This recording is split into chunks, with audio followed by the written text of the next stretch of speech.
Hello, hi అండి. బాగున్నారా? అందరూ బాగున్నారా అండి? మరి ఇప్పుడు మాకు స్నాక్ టైం అయిందండి. మరి 4 గంటల స్నాక్స్ తింటాము. అయితే ఈరోజు ఏం తిందామా, ఏం చేసుకుందామా అని అనుకున్నామండి. ఇంతలో మా పాప ఏమో చక్కగానండి క్యాప్సికమ్ ఉన్నాయండి. నాకు క్యాప్సికమ్ కావాలి, క్యాప్సికమ్ బజ్జీ కావాలి అనుకుంటూ కూర్చుందండి. సరే, పిల్లలకి ఏది నచ్చితే పెద్దవాళ్ళం అది చేసి పెడితే వాళ్ళకి చాలా సంతోషంగా ఉంటుంది కదండి. మనకు కూడా హ్యాపీగా ఉంటుందండి, సంతోషంగా. రెండోది ఏంటంటే అమ్మయ్య ఒక పని అయిపోయింది. వాళ్ళు ఆనందంగా ఉంటే మనకి ఎంత కష్టం ఉన్నా సరే మనం హ్యాపీగా మర్చిపోతామండి. అందువల్ల ఏంటంటే తనకి అవే కావాలి అనేటప్పుడు నేను చేసి పెట్టాను. చూడండి చూడండి, క్యాప్సికమ్ అండి. ఇగోండి చక్కగా క్యాప్సికము, శనగపిండి, జీలకర్ర, కొంచెం వామ్ వేసానండి. తర్వాత కొద్ది కారం వేసాను, తగినంత ఉప్పు వేసాను, తగినంత సోడా వేసాను. ఇవన్నీ బాగా కలిపి, అంటే మరీ పల్చగా కలుపుకోకూడదు, అలానే చిక్కగా కలుపుకోకూడదండి. మనం వాటికి ముంచుకునేటప్పుడు చక్కగా పట్టుకునేటట్టు ఉండాలండి. అప్పుడు అలా పట్టుకున్నట్టు ఉన్నట్టయితే మనం ఆయిల్లోని కొంచెం ఆయిల్ కూడా బాగా వేడవ్వాలండి. అలానే లోగా ఉన్నా సరిపోదండి, అలా అని హైలోకి వెళ్ళిపోయినా కూడా సరిపోదండి. మీడియం సైజులో ఉండాలండి. ఆ మిడిల్లో ఉండేటప్పుడు ఆయిల్ మనము దాంట్లో ఒక శనగపిండి దాంట్లోనే మనము డిప్ చేసి ఇట్లా ఆయిల్లో వేసినట్టయితే ఇదిగోండి ఇలా వస్తాయండి.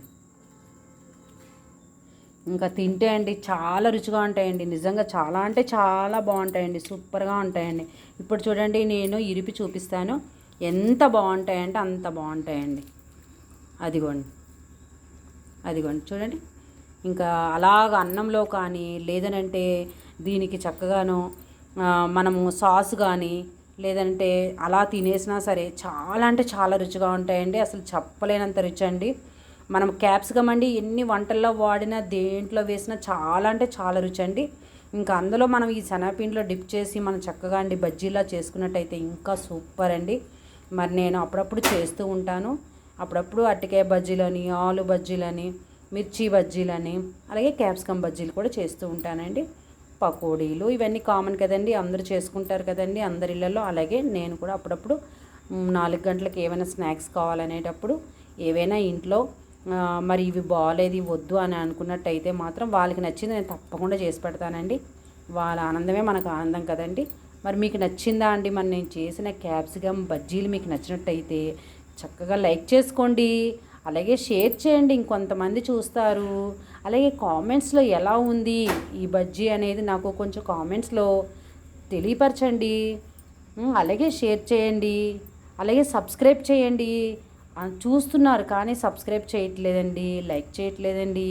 సబ్స్క్రైబ్ చేసుకొని షేర్ చేసుకోవటం వల్ల ఏంటంటే కొంతమంది కూడా చూస్తారు కదండి.